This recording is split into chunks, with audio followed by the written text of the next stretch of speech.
Nous entamons aujourd'hui une nouvelle saga cinématographique consacrée à la vie du prophète Muhammad, paix et bénédiction sur lui.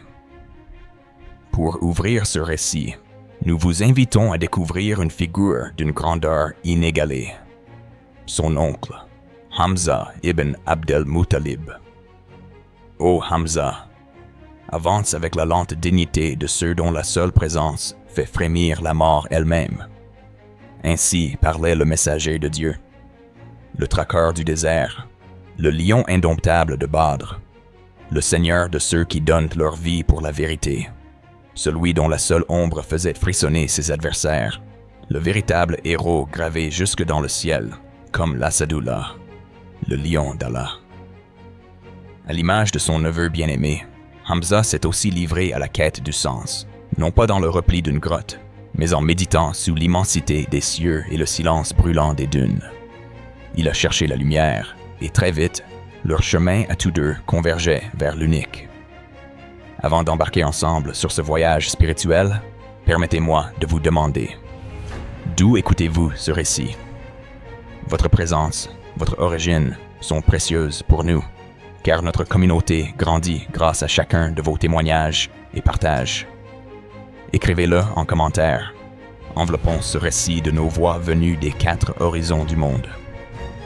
Pour que cette histoire puisse toucher d'autres âmes, soutenez-nous en aimant cette vidéo, en partageant vos impressions ou en vous abonnant. Cela a plus de portée que vous ne l'imaginez. Prêts à ouvrir le livre du destin? Bismillahirrahmanirrahim. Au temps où régnaient l'ignorance et les ténèbres, Hamza, archer d'élite et chasseur aguerri, évoluait entre montagnes et vallées. Un soir, alors qu'il s'apprêtait à cibler une antilope, le vent lui porta un avertissement mystérieux. Épargne donc ta flèche, car un danger bien plus grand menace celui que tu devrais vraiment défendre. Raconter Hamza, c'est évoquer l'homme dont la noblesse dépasse toutes les éloges. Puissions-nous mériter, ne serait-ce qu'une fraction de sa lumière, et marcher humblement dans ses traces sublimes. Que son exemple insuffle une seconde vie à nos corps fatigués. Lorsque Hamza embrassa l'islam, la communauté trouva en lui un pilier, et sa force souleva la foi de tout un peuple. D'après les récits anciens, Hamza vit le jour à la Mecque, en l'an 570. Sa mère, Bint Wuhaib, descendait d'Amina, mère du prophète. Comme ils furent allaités tous deux par Suwayba, esclave d'Abu Lahab, ils partagèrent le même lait, grandissant dans une fraternité aussi réelle que spirituelle, liée dès l'enfance, complice à l'adolescence. Lorsque Hamza accepte la foi, 6 ans déjà s'étaient écoulés depuis la première révélation. L'élite mecquoise, désemparée devant la propagation du message, multipliait menaces, stratagèmes et humiliations contre ceux qui croyaient. Mais chaque nouvelle conversion les consumait de rage. Le prophète fut suivi, espionné et durement malmené. Par un jour sombre, près de la colline de Safa, Abu Jahl et ses acolytes le surprirent. Insultes, jets d'immondices, violence. L'un d'eux écrasa même sa nuque sous son pied. Le miséricordieux, essuyant la poussière de son front, ne répondit que par la patience et regagna sa demeure. C'est alors qu'une servante, témoin de la scène, rencontra Hamza de retour de la chasse, son arc pendu à l'épaule. Bouillonnante d'indignation, elle s'écria « Si tu avais vu ce qu'ils ont infligé à ton neveu, cela aurait fait jaillir ta colère. » Hamza n'attendit pas la suite. Que s'est-il passé? S'enquit-il, haletant, et, sachant la vérité, il pressa le pas vers la Kaaba. Sa vaillance était proverbiale à la Mecque, mais désormais, son cœur était prêt à faire justice. Il trouva Abu Jahl entouré des siens, et, sans hésiter, Hamza fit siffler son arc sur la tête du tyran. Celui-ci chancela, le sang coulant de son crâne. La foule retint son souffle, terrifiée devant la fureur tranquille de Hamza, qui proclama d'une voix claire « Oseras-tu répéter tes offenses? sache que je suis désormais du même chemin que lui. Si tu as du courage, frappe-moi comme tu l'as frappé. » Effaré, Abu Jahl bredouilla quelques justifications, mais Hamza, fortifié par un feu nouveau, l'interrompit sèchement. Devant la noblesse de Quraysh, il dénonça la folie d'adorer de vains simulacres. Puis, solennellement, il affirma « J'atteste qu'il n'y a de divinité qu'Allah et que Muhammad est son envoyé. » Tétanisés, les opposants reculèrent, et Hamza, invincible, tourna le dos au piétinement du passé.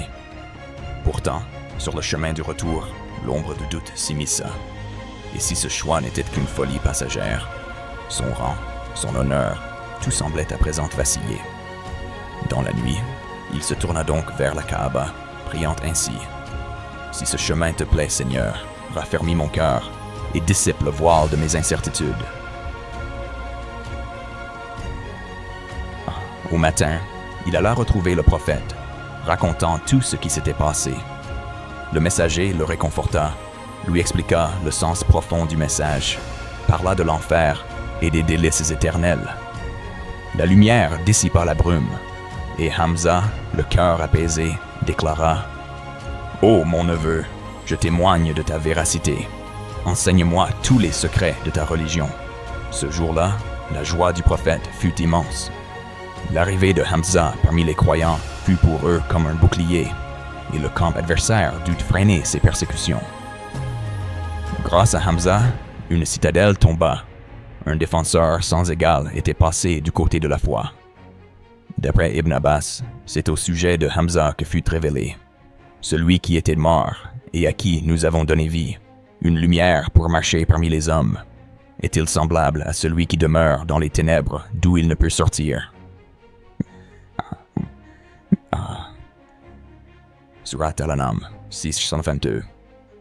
La lumière fut remise à Hamza. L'obscurité retint Abu Jahl. Peu importait à Hamza prestige ou pouvoir. Désormais, il était tout entier au service de l'envoyé. L'an 13 de la prophétie, l'Hégire s'imposa. Parmi les premiers à quitter la Mecque pour Médine, Hamza laissa derrière lui épouse, terre natale, et souvenirs, offrant tout sur l'autel du divin. À Médine, liens sacrés furent tissés entre les exilés et les auxiliaires, et le prophète frappa l'économie mecquoise, privant les adversaires de routes commerciales et faisant naître la panique chez les plus endurcis. 7 mois après la Hijra, Hamza mena une petite troupe de compagnons vers la mer Rouge, guettant un convoi escorté par Abu Jahl.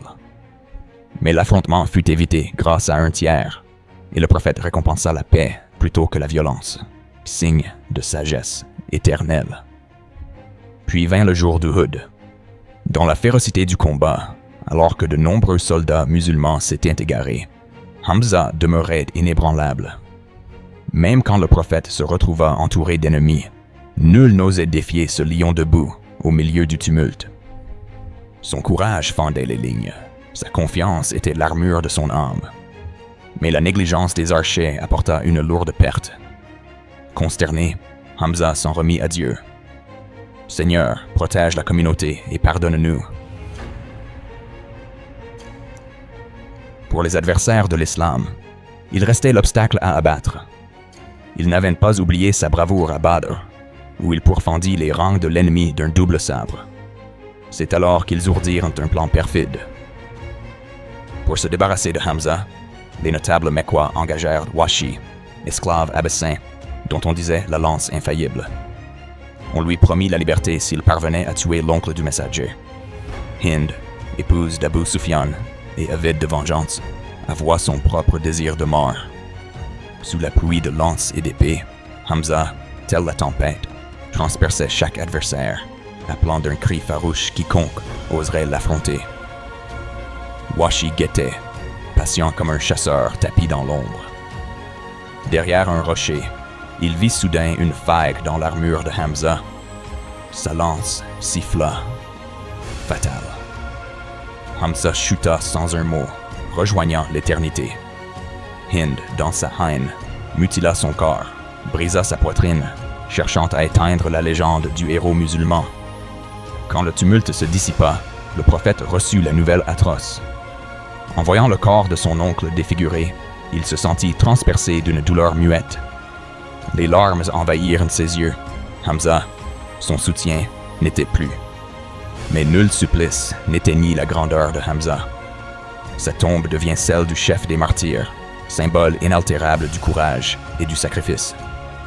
Pour apaiser le cœur de son bien-aimé, Dieu révéla alors: « Appelle à la voix de ton Seigneur par la sagesse et la bonne exhortation. Ta riposte ne saurait dépasser la mesure du tort subi. Mais la patience était meilleure. Ne t'afflige pas pour eux. Allah est avec les bienfaisants. » Surat An-Nahl, 125-128. Arriva Safiya, la sœur de Hamza, tante du prophète. En apprenant le sort de son frère, elle refusa de faire demi-tour. « Je sais déjà que son corps a été démembré, mais nos âmes acceptent toutes les épreuves dans la voie de Dieu. Que mon endurance soit ma réponse, et qu'il nous rétribue. » La voyante aux côtés du tombeau, le prophète ne put contenir ses larmes. Dans un murmure résigné, Safiya prononça les mots de soumission. « Inna lillahi wa inna ilayhi raji'un. » Nous appartenons à Allah, et c'est à lui que nous retournerons. L'ange Jibril vint alors annoncer que le nom de Hamza était à jamais inscrit au firmament, le lion d'Allah, dans ce monde et dans l'autre. Le prophète fit recouvrir le corps martyrisé de Hamza, mais le linceul était trop court. Un pan cachait la tête, l'autre laissait les pieds découverts. Le messager, apaisant ses compagnons bouleversés, déclara: « Ne pleurez pas sur la dépouille, les anges eux-mêmes l'ont purifié. » Parmi celles qui se convertirent plus tard figurait Hind, première responsable de la mort de Hamza. Après la conquête de la Mecque, elle finit par plier devant la vérité et demanda pardon au prophète, qui accueillit sa repentance et la rattacha aux croyantes. D'autres, tels Washi, semblèrent d'abord égarés. En exil après la victoire musulmane, Washi erra d'une ville à l'autre, obsédé par le souvenir du géant qu'il avait terrassé. Mais la miséricorde divine porta alors un appel inattendu. Le prophète fit parvenir à Washi une lettre, citant le verset où Dieu absolve toute faute excepté celle d'associer d'autres à lui. Mais Washi, rongé de remords, doutait encore. Une seconde lettre suivit, puis une troisième, avec ces mots doux comme l'aurore. « Dis, ô mes serviteurs qui avez commis des excès à votre propre détriment, ne désespérez pas de la miséricorde d'Allah, car il pardonne tous les péchés. Il est le clément, l'indulgent. » Surat Az-Zumar, 39-53. Ce message ranima son espoir. Washi partit alors à Médine, entra dans la mosquée et salua humblement le prophète. Trébuchant de culpabilité, il demanda: « Et si j'ai combattu Dieu et son prophète, si j'ai commis l'irréparable, mais que mon cœur, repentant, embrasse la vérité? » Le prophète le consola, promettant le pardon à quiconque se détourne sincèrement du mal. Washi proclama sa foi, submergé de larmes, mais il était impossible d'effacer le souvenir douloureux du lion d'Allah. « Je t'absous, » dit le prophète, « mais sache que ta vue ravive mes blessures.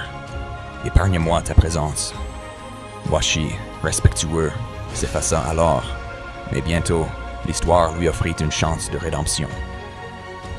Au cœur du tumulte de Yamama, il retrouva le champ de bataille, brandissant la même lance qui jadis ôta la vie à Hamza. Il affronta l'ennemi de l'islam, Musaylima le menteur, et, d'un jet précis, mit un terme à son imposture. Hamza portera à jamais le titre sublime de Sayyid al-Shuhada, le prince des martyrs. Dévoué jusqu'à la moelle, il n'a pas simplement quitté ce monde, mais franchi la frontière pour résider là où vivent les âmes immortelles. Car selon le Coran, ne dites pas de ceux qui tombent sur le chemin de Dieu qu'ils sont morts. Non, ils vivent. Vous en êtes inconscient. Surat Al-Baqarah, 2-54. Quelle leçon, quelle force pouvons-nous encore puiser de la vie d'un homme d'une telle sincérité? Son histoire résonne comme une étoile, soufflant le courage aux solitaires qui traversent la nuit de l'époque. Peut-être toi, qui m'écoutes, te crois-tu isolé dans l'univers?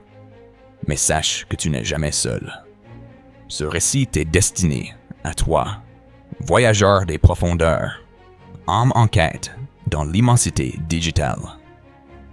Avant que ce message ne se perde dans le tumulte du web, laisse-le porter par ton action.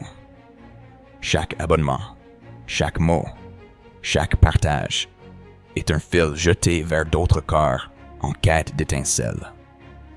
Rejoins ce cercle, inscris-toi, raconte-nous ce que tu ressens et que la bienveillance divine soit ton bouclier. Qu'Allah veille sur chacun d'entre vous. Patience, persévérance et foi.